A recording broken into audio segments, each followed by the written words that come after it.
Okay, so today we are talking about the organizational control theory. This was developed by Philip Tompkins and George Cheney.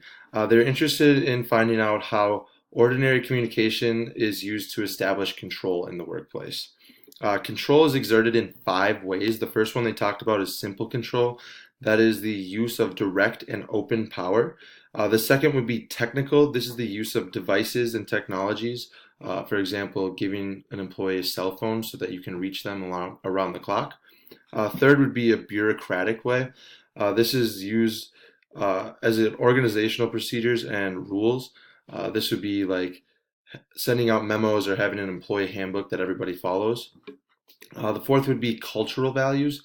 This is the a shared and common interest, the values and common practices of a workplace.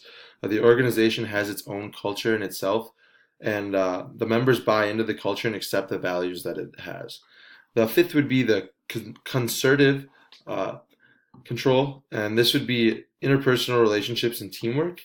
This is when we're talking about relying on shared values, and the power is always there, but it's not always an external force. Most organizations they use a variation of these because it'd be pretty difficult to run it with just one of these, so they flip flop and use bits and pieces of these sorts of control.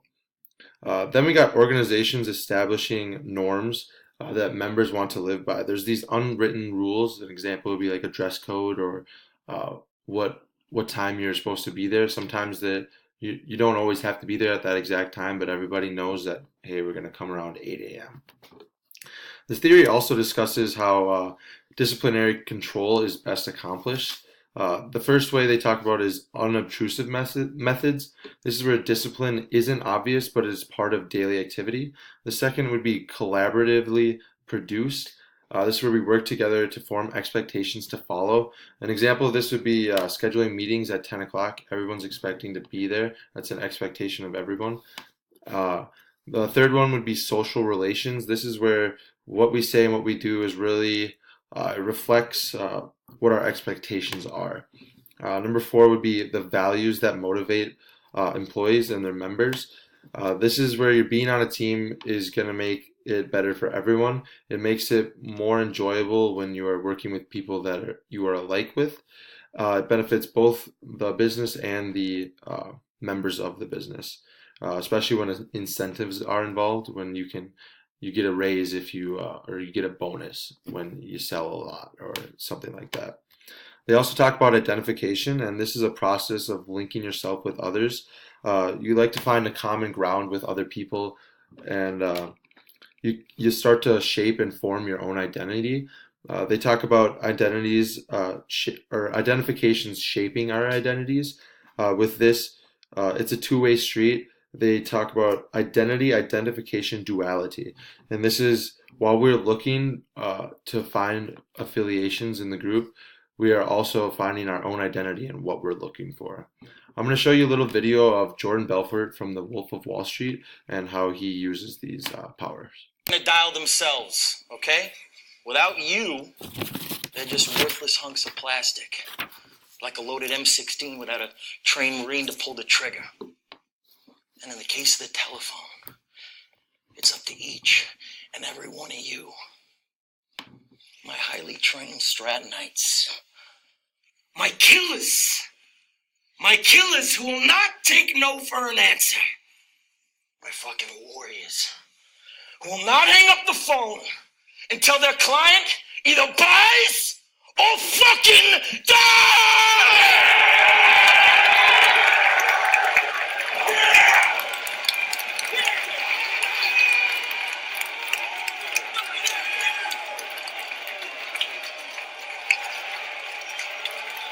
Let me tell you something. There is no nobility in poverty. I have been a rich man and I have been a poor man, and I chose rich every fucking time. Because at least as a rich man, when I have to face my problems, I show up in the back of a limo wearing a $2,000 suit and a $40,000 gold fucking watch. Hey boys, duke it out! Hit him! Fuck off with me! Now, if anyone here thinks I'm superficial or materialistic, go get a job at fucking McDonald's, because that's where you fucking belong. But before you depart this room full of winners, I want you to take a good look at the person next to you. Go on. Because sometime in the not so distant future, you're going to be pulling up to a red light and you beat up old fucking Pinto. And that person's going to be pulling up right alongside you in their brand new Porsche with their beautiful wife by their side who's got big voluptuous tits. And who are you going to be sitting next to? Some disgusting wildebeest with 3 days of... I'll stop it there, but here Jordan's really making his employees feel really needed right off the bat. He does have the power. He makes that clear when he calls them his winners or his warriors. He is the top of the company, so he does have the power over them. He uses the cultural approach a lot in this scene here. These guys are all buying into this organization. They all have this common interest of just getting rich as hard or as quick as possible by working hard. They also an example would be the social relations discipline that we talked about.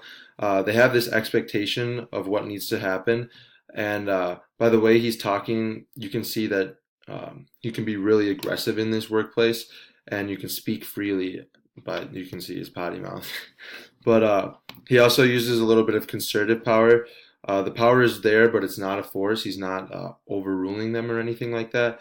But they also have this really shared value of wanting to own that Porsche. Thanks for listening, guys.